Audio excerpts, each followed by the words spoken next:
Coach Pacheco, thanks so much for coming in and being a part of our class today, our sports entertainment marketing. I'm excited. I'm love to help you however I can. So, so here is, I've got a couple costs here. And, you know, when talking about select sports or club sports or those kinds of things, well, let me show you real quick, a couple videos here first. Let me stop sharing this. So this last weekend, my daughter Harper played for Integrity, and it was a scrimmage, which, by the way, we pay $5 to come. There's a gate fee for that, which there's a gate fee for baseball and other things too. But here is the environment, which I thought was a really cool environment.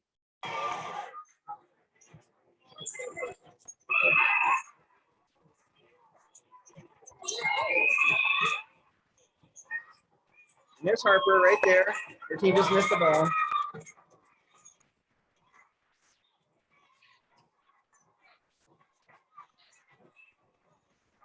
There's Harper's team. And let me show you real quick here, the rec world. So Harper also plays rec volleyball as well, and just a little bit different here. Just to kind of give the students some perspective. There's my wife, Jessica, by the way. This is Jessica right here, coaching Harper's team. And she played at Dallas Baptist. So we're fortunate to have a rec coach that's played college volleyball. Here's Harper about to serve. Oh, good. And of course, I got to show her having an ace, right? You can't show her missing the ball. So, it's pretty cool. But it's an interesting thing to think, like, the difference between rec and club volleyball there. So, like, for us, when Harper went to go play club volleyball this year, she switched over from FC Dallas to club. And, we had clinics that we went to throughout the summer to kind of get familiar with the coaches and figure out which one we wanted to be part of. We had the tryouts that we went through. We went through 3 tryouts. She got offers from all 3 of them and picked the one that she wanted. And then she went to a volleyball camp as well. And then the fee total to play was $4,700. And then there are additional costs if we do travel. So right now, currently for a season of volleyball, we're in $5,400. Is that a good deal? Is that on the lower side, or is that pretty normal? No, that's pretty normal, especially I think just like anywhere else, there's also different levels.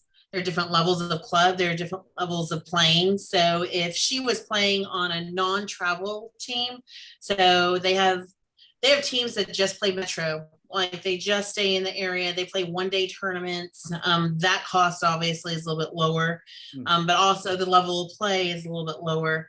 But this is about normal. The other costs that obviously you don't have in there are the costs to the parents if they travel.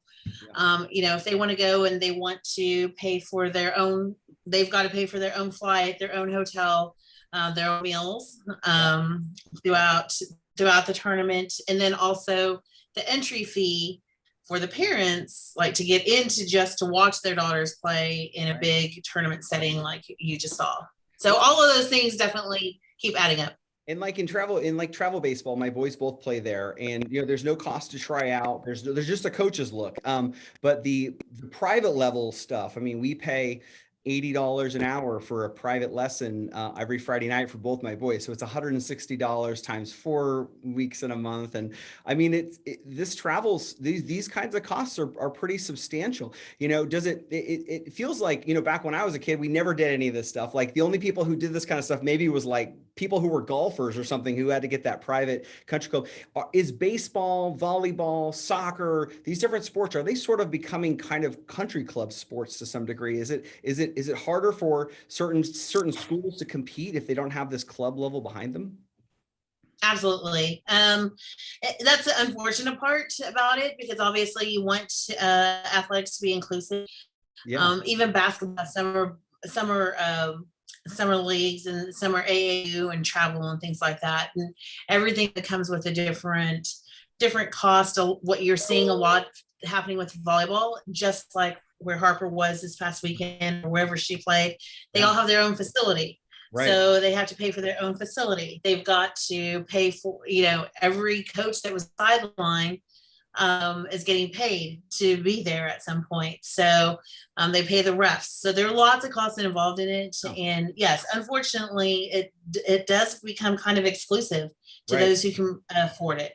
Well, and the level was different. Like Harper's game, her scrimmages that she played on Saturday morning were against EMV's top team and then against Tejas's top team. So they were really good games. And then in the rec world, they played against the bottom team from, I think, Fieldhouse or one of those ones. And so they were just, these games over here were really hard competitive, and their rec team ended up beating the lowest Fieldhouse team over here in both games, as well. But, it was interesting.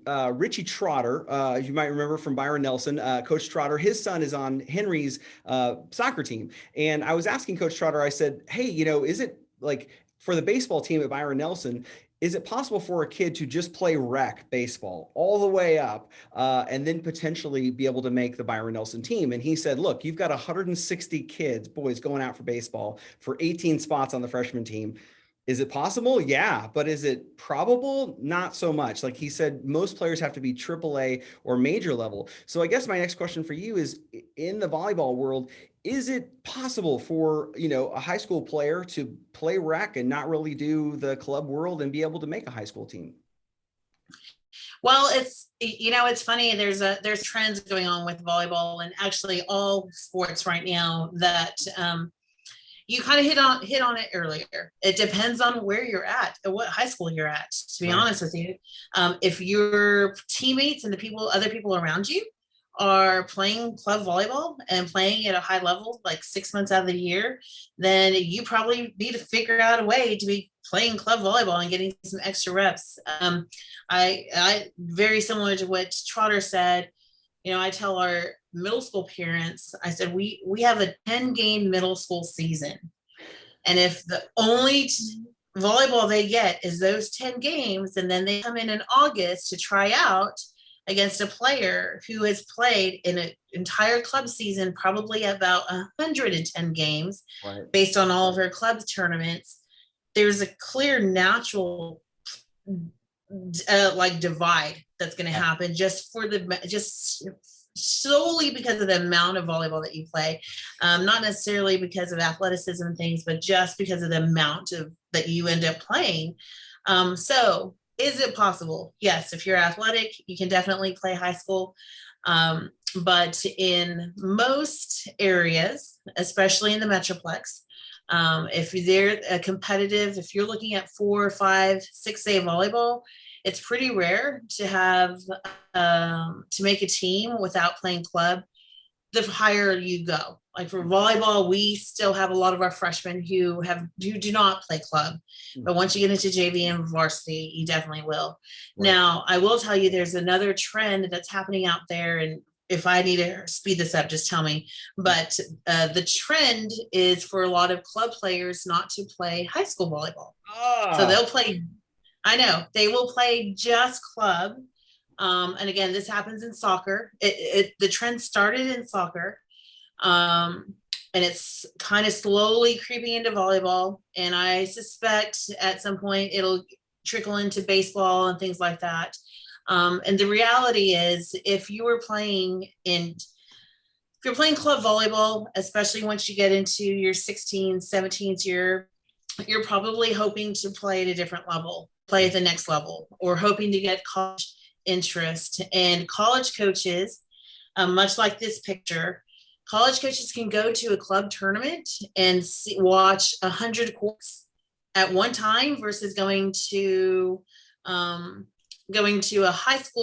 one high school game and one high school practice and only catching like 2 teams. Right. So just the sheer amount of recruiting that happens through club volleyball versus high school volleyball is a reason why a lot of girls will sometimes turn to just focus on club.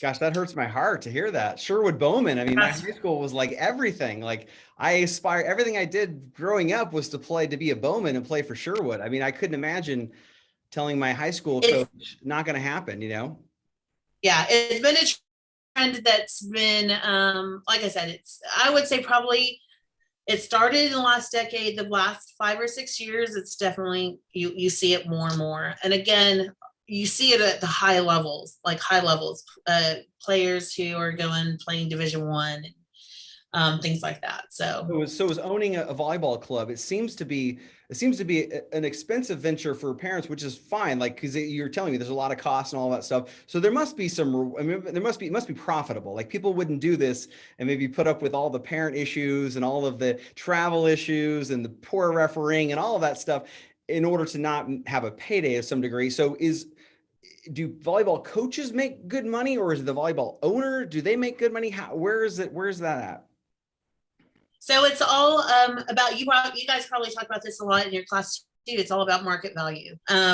Like what some coaches demand like a higher level club coach will demand more money to coach a team, and so obviously that cost is passed on to parents. Owners do still have costs like their facilities. They have entry fees. They're paying. I coached club for a really long time, and I not only got my monthly salary, but I also I got a per diem every trip we went to. My flight and my hotels were paid for. And that all those costs were passed on to parents. But in saying that, yes, obviously, this is a career. This is a job for a lot of people. A lot of coaches don't have any other job other than club volleyball, and they're able to they're able to live nicely off of that.